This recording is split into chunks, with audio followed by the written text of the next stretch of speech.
देखिए बेटा, आज की क्लास में जो हम चैप्टर स्टार्ट करने जा रहे हैं बच्चों, चैप्टर का नाम है यहाँ पे इशू ऑफ शेयर्स। और ये लगा के चलिए बच्चे कि ये one of the most important chapter रहने वाला है आपका, किसके लिए? 12th क्लास के लिए। इसकी बच्चे जो पहले वेटेज होती थी अप्रोक्सीमेटली, इंडिविजुअल चैप्टर जो होता था ये 13 मार्क्स के अंदर स्कोर करता था, ठीक है। लेकिन अब जो हम ये करने जा रहे हैं चैप्टर, इसके अंदर जरा ध्यान से समझना है हमें जिस चीज को, वो क्या है कि इशू ऑफ शेयर्स, ये एकदम नया कॉन्सेप्ट आएगा आपके पास 12th स्टैंडर्ड के अकॉर्डिंगली, ठीक है। लेकिन इसको हम पहले थोड़ा सा लिंक करेंगे किसके साथ बेटा? अपने 11th स्टैंडर्ड के साथ, कि ये किस तरीके से इंट्रोड्यूस होता है। देखिए यहाँ पे, देखो यहाँ पे क्या है बेटा कि in +1 we had studied about the sole proprietorship and a partnership. बेटा हमने +1 यानी कि 11th क्लास के अंदर क्या पढ़ा था? इंडिविजुअल फर्म के अकाउंट्स बनाना सीखा था, यानी कि फाइनल अकाउंट बनाते थे हम। वो बनाते किसके थे बच्चे? हम इंडिविजुअल फर्म्स के बनाते थे। अब यहाँ पे जो आप सीखने जा रहे हो बेटा, वो क्या सीखने जा रहे हो? कंपनी अकाउंट्स कैसे बनाया जाएगा, ठीक है।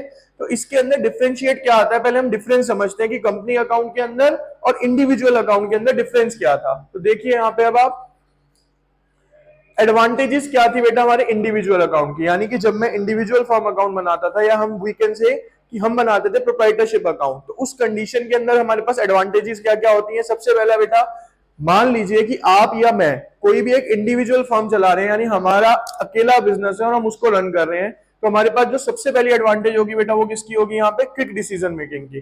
क्योंकि मेरे को किसी और से सलाह नहीं लेनी, किसी और के डिसीजन पे डिपेंडेंट नहीं रहना, मैं इंडिविजुअल डिसीजन मेकर हूं, तो यहाँ पे मैं डिसीजन क्या ले पाऊंगा? पीएफपी इजीली और क्विक ले पाऊंगा।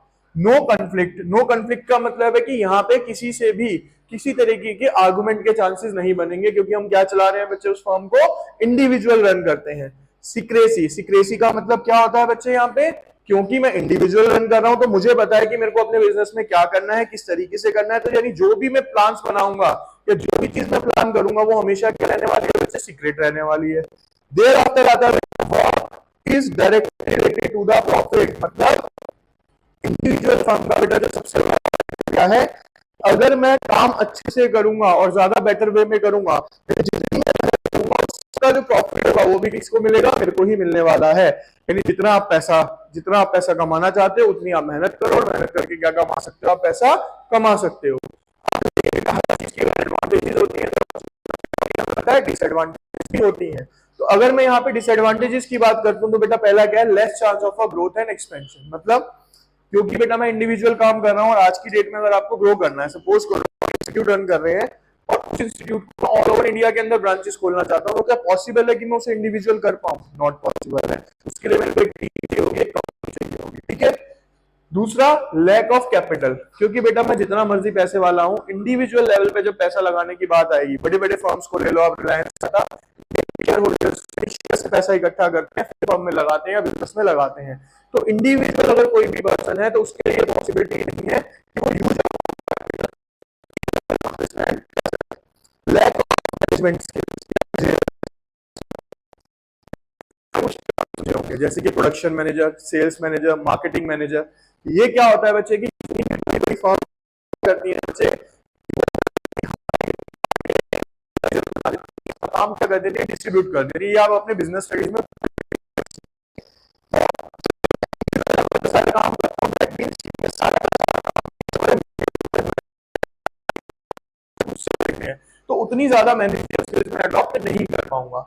देयर आफ्टर आता है बेटा lack of continuity. Lack of continuity का मतलब है बेटा, मान लो कि 4-5 लोग मिलके काम कर रहे हैं, अगर एक की तबीयत खराब हो गई, तो कुछ भी ऐसी चीज हो जाती है वो काम नहीं कर पा रहा, तो आपका काम रुकेगा नहीं। लेकिन जब आप इंडिविजुअल लेवल पे काम करते हो बच्चे, तो इंडिविजुअल लेवल पे काम करने का मतलब क्या है?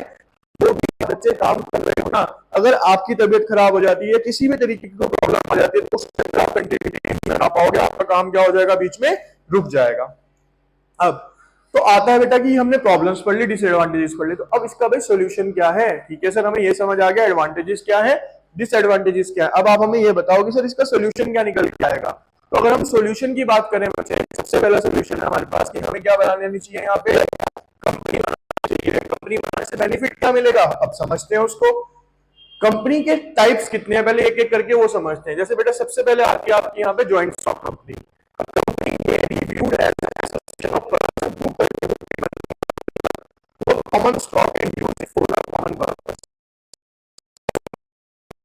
हम एक एक एसोसिएशन ऑफ पर्सन है, चाहे हमारे फैमिली मेंबर्स हो चाहे बाहर के हो, हम सब ने एक स्टॉक के अंदर पैसा लगाया है, कंपनी के अंदर पैसा लगा करना चाहते हैं अपने पर्पस को फुलफिल करने के लिए, कॉमन पर्पस के लिए, तो वो कौन सी कहलाएगी? हमारी जॉइंट स्टॉक कंपनी कहलाएगी। अब अगर हम बात करते हैं बच्चे यहाँ पे क्या फीचर्स ऑफ कंपनी की, इसकी बात करते हैं यहाँ पे हम फीचर्स ऑफ कंपनी की। तो बेटा यहाँ पे शॉर्ट फॉर्म के लिए मैंने आपको स्टेपल, स्टेपल के अंदर सबसे पहले आता है बच्चे, इसके बाद आता है transferability of shares, artificial person, perpetual existence, limited liability, existence of a common seal. Full form है, आपको याद हो जाएगी। अब लेकिन हमें एक एक करके क्या बच्चे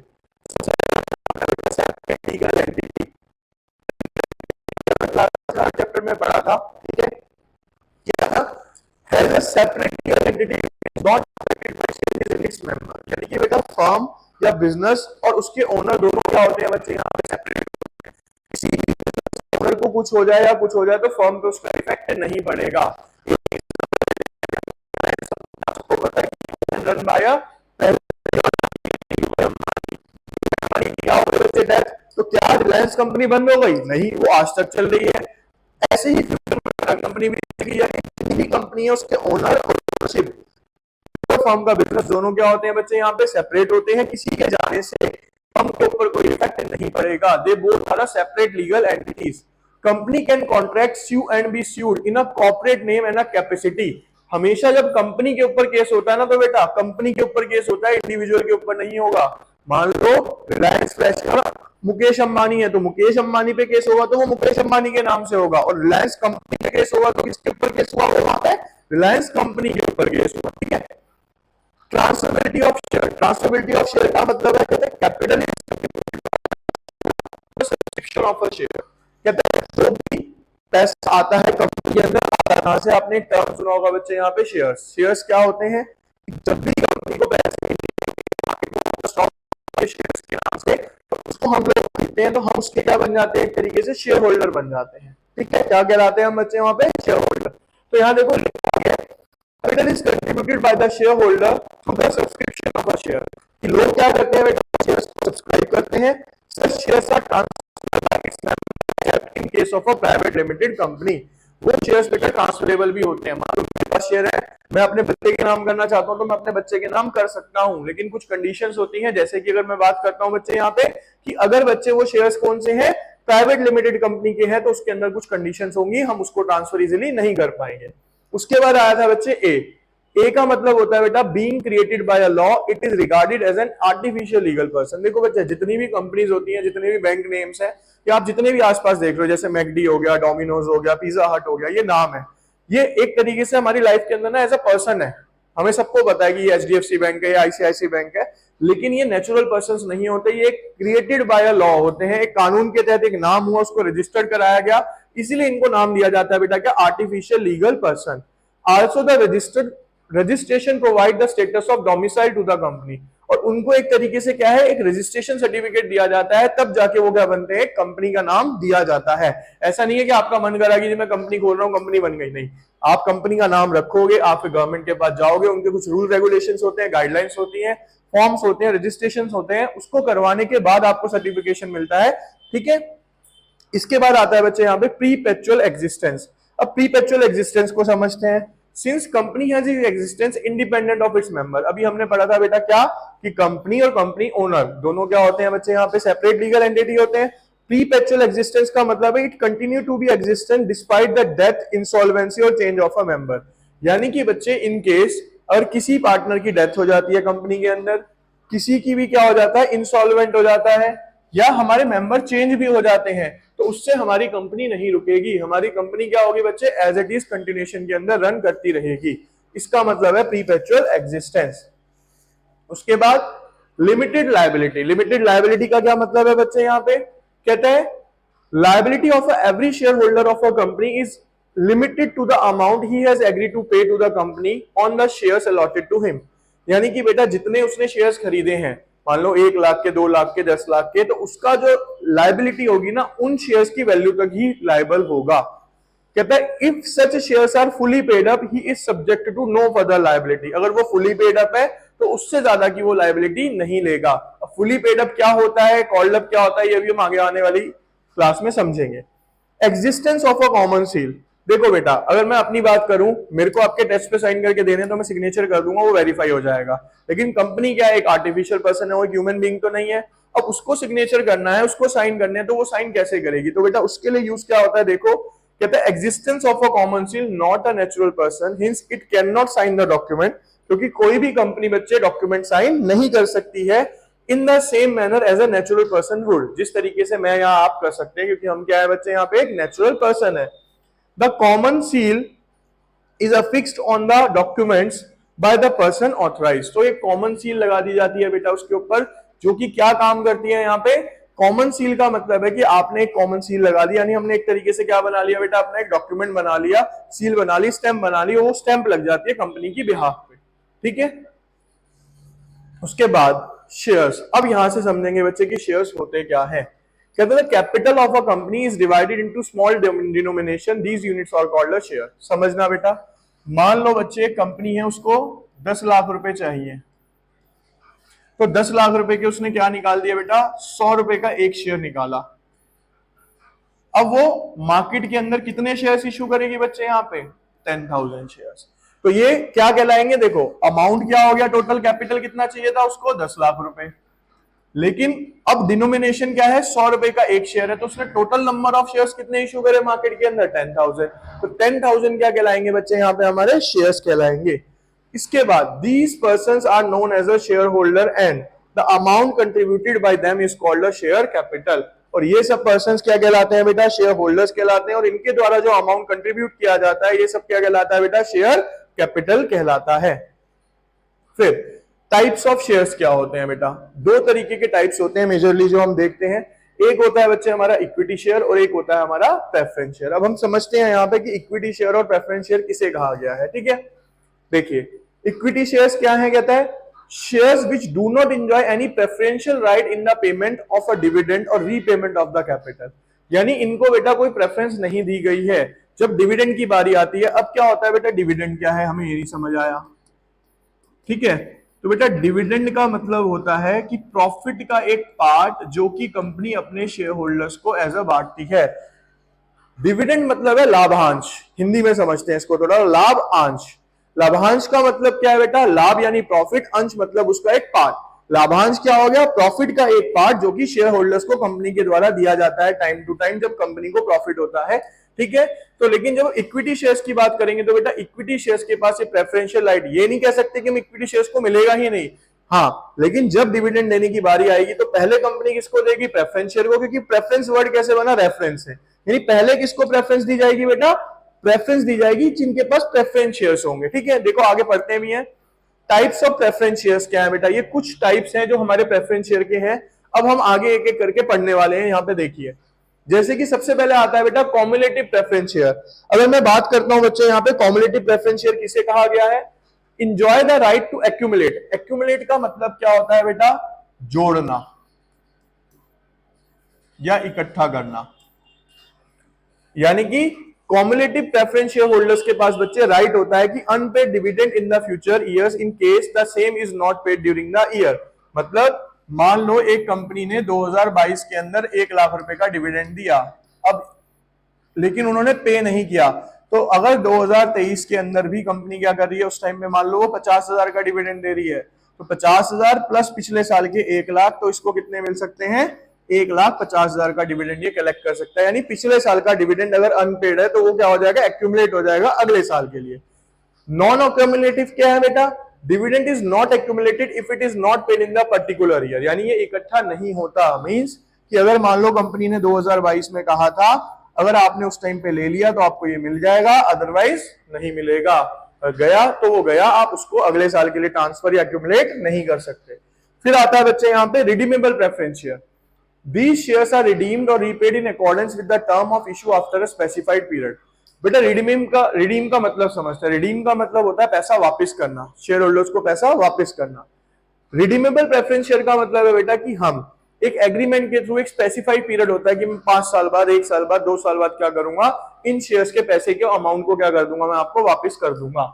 in India company can now issue only this category of a preference share. अगर इंडिया की बात करें तो बेटा इंडिया में आज की डेट में सिर्फ इसी कैटेगरी के शेयर्स यानी रिडीमेबल प्रेफरेंस शेयर ही इशू किए जा सकते हैं, उसके अलावा आप कोई शेयर इशू नहीं कर सकते। ई रिडीमेबल प्रेफरेंस शेयर्स क्या होते हैं? These are the shares which can not be refunded before the winding up. देखो ई रिडीमेबल यानी जिसको हम रिडीम नहीं कर सकते, तो बच्चे ई रिडीमेबल प्रेफरेंस शेयर्स बच्चे वो शेयर्स होते हैं जो कि, ध्यान से सुनना, रिफंड नहीं किए जाते। कब तक? जब तक आप कंपनी को क्या नहीं कर देते, वाइंड अप यानी कि बंद नहीं कर देते। Now all the preference share must be redeemable. इसीलिए जो हमारी कंपनी एक्ट है, उस कंपनी एक्ट के अकॉर्डिंगली क्या है बच्चे कि जितने भी शेयर्स हैं हमारे यहाँ पे वो कैसे होते हैं, हम यहाँ पे रिडीमेबल ही पाए जाएंगे। फिर आता है बेटा कन्वर्टेबल प्रेफरेंस शेयर। अब कन्वर्टेबल प्रेफरेंस शेयर क्या है इसको समझ लेते हैं बच्चे।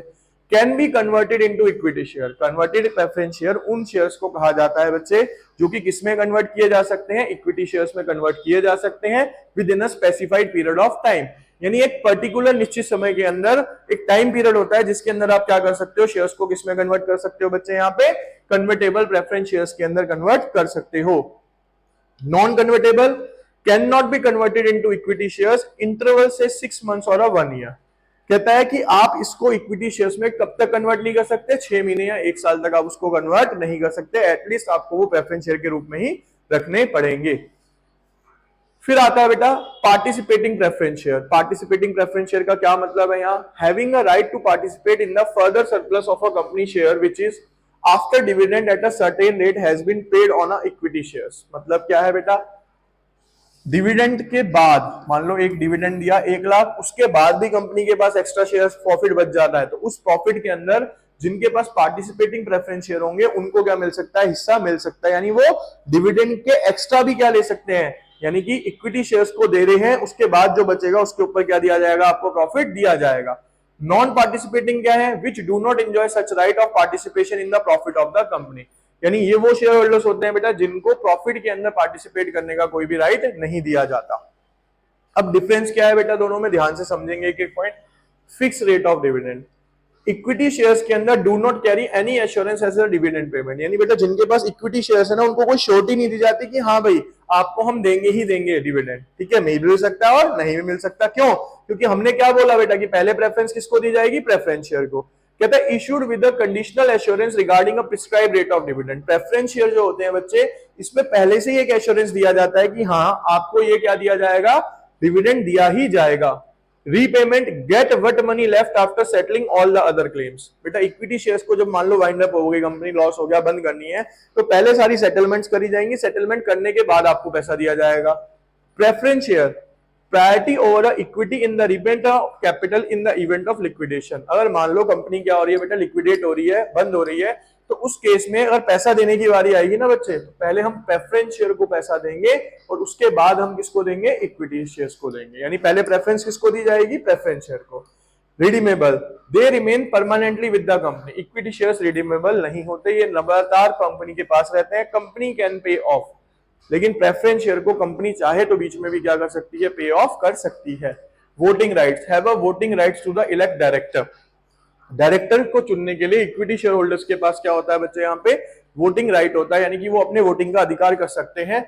लेकिन प्रेफरेंस शेयर के पास कोई भी वोटिंग राइट नहीं होता। तो एक नेगेटिव पॉइंट जो प्रेफरेंस शेयर्स के उसमें जाता है वो क्या है, इनके पास वोटिंग राइट नहीं होता। देखो इक्विटी शेयर्स होल्डर, इक्विटी का मतलब ही क्या है, समानता। यानी आपको एक अधिकार दिया गया है कि आप एज ए शेयर होल्डर नहीं हो, आप इक्विटी मेंबर्स हो, आप हिस्सेदार हो कंपनी के, तो जो भी डिसीजंस होंगे आप उसमें वोट कर सकते हो डायरेक्टर को चुनने के अंदर।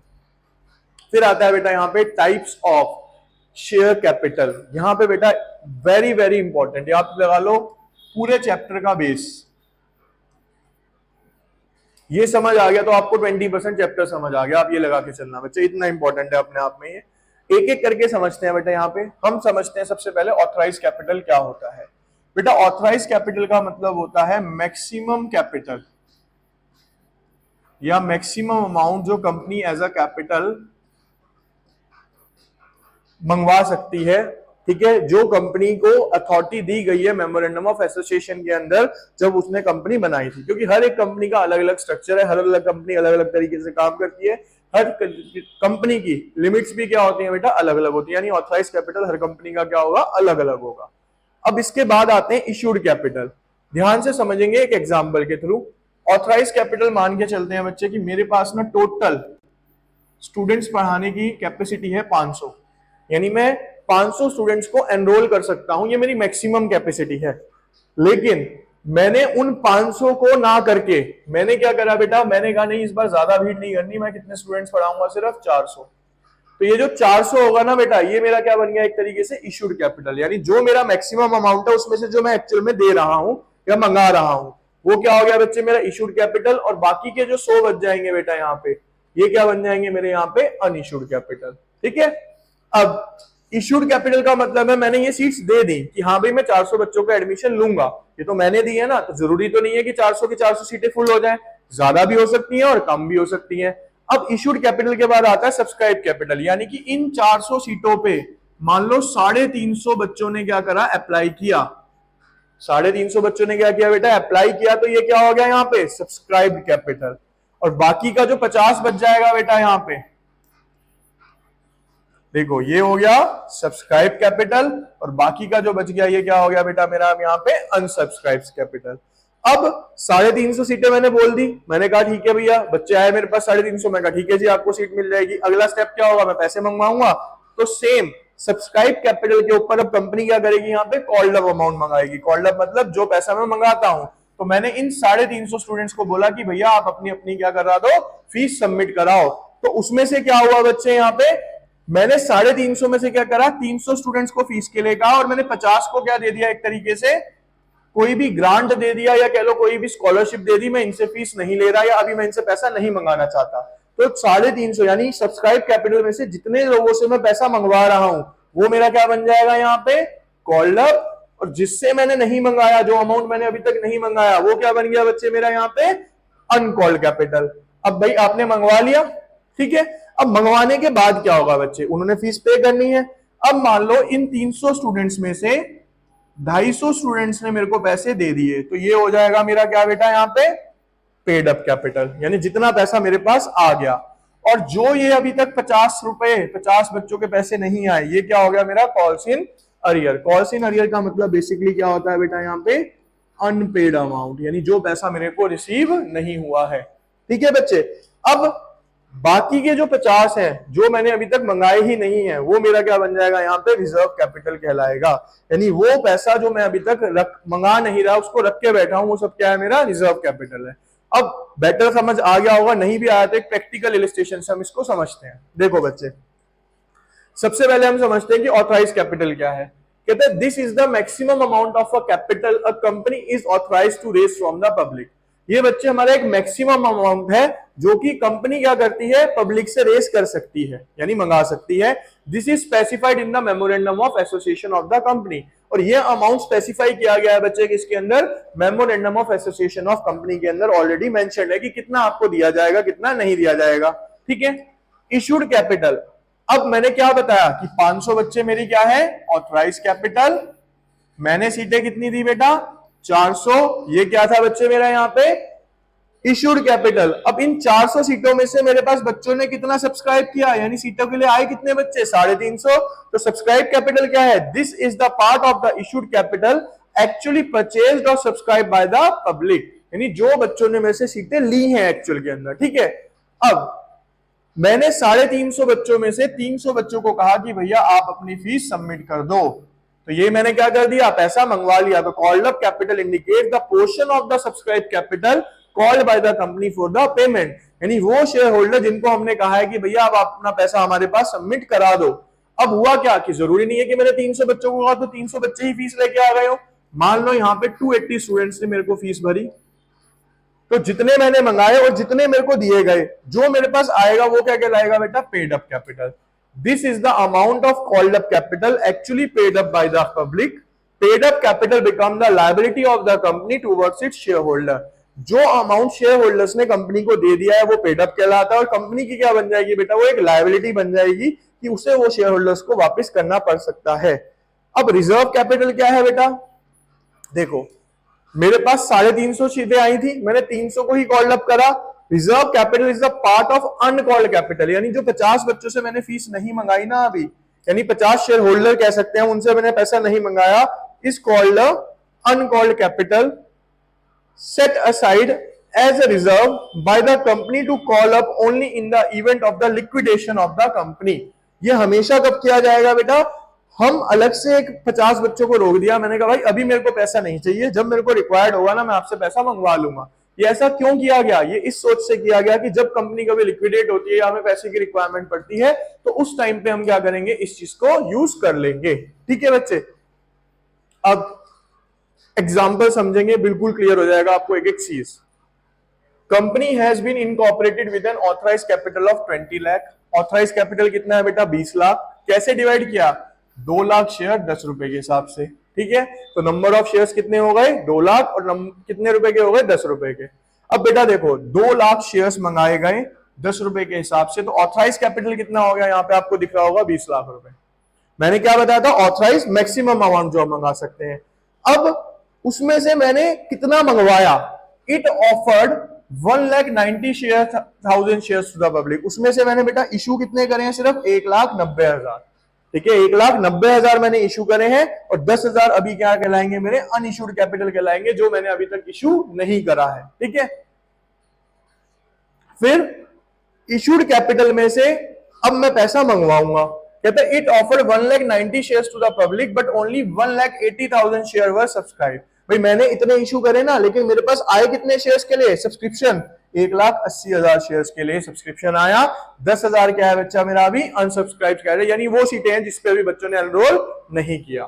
फिर आता है the director called for an amount of 6 पर शेयर, यानी 10 रुपए आने थे, उसमें से डायरेक्टर ने अभी 6 रुपए मंगाए, तो ये 6 रुपए क्या हो गया आपका, कॉल्ड अप हो गया। तो देखो 1,90,000 थे, उसमें से डायरेक्टर ने कितने मंगाए, 1,80,000 रुपए, 6 रुपए मंगाए, तो कॉल्ड अप अमाउंट कितना हो गया, 6 के हिसाब से 10,80,000, और अनकॉल्ड अमाउंट कितना हो गया, 1,80,000 4, 7,20,000, 7,20,000 रुपए अभी मैंने नहीं मंगवाए। ठीक है, उसके बाद कॉल्ड अप कैपिटल था 1,80,000, यानी इतने मैंने मंगवा लिए थे। अब लास्ट वाला पढ़ते हैं यहाँ, all the amount were received accept the call money of ₹2 on the 1,000 shares. कहते सारा का सारा पैसा मेरे पास आ गया, लेकिन सिर्फ 1,000 शेयर्स के ऊपर 2 रुपए के हिसाब से मेरे पास अमाउंट रिसीव नहीं हुआ। तो बेटा सिंपल सा लॉजिक है, जितना मंगाया और जो नहीं आया वो माइनस कर देते हैं। कैसे भाई, 1,80,000 शेयर पे 6 रुपए मंगवाए थे, ठीक है, उसमें से 1,000 शेयर होल्डर्स ने 2 रुपए के हिसाब से पेमेंट नहीं करी, तो यानी कि आप सिंपल करके क्या कर दो, यहाँ पे 10,80,000 रुपए आने थे, उसमें से 2,000 रुपए नहीं आए, तो आपका अमाउंट कितना आ जाएगा यहाँ पे, 10,78,000 रुपया। ये क्या हो गया, पेड अप कैपिटल जो मेरे पास आ गया। तो बेटा आया कितना नहीं, यहाँ पे 2,000 की जगह 1,000 करके ये कितना हो जाएगा, 2,000 रुपए मेरे पास नहीं आए। कॉल सिनेरियो का मतलब क्या बताया था बच्चे मैंने यहाँ पे, अनपेड कैपिटल। क्या बताया था, अनपेड कैपिटल, यानी कि जो पैसा अभी शेयर होल्डर्स ने हमें नहीं दिया है। ठीक है,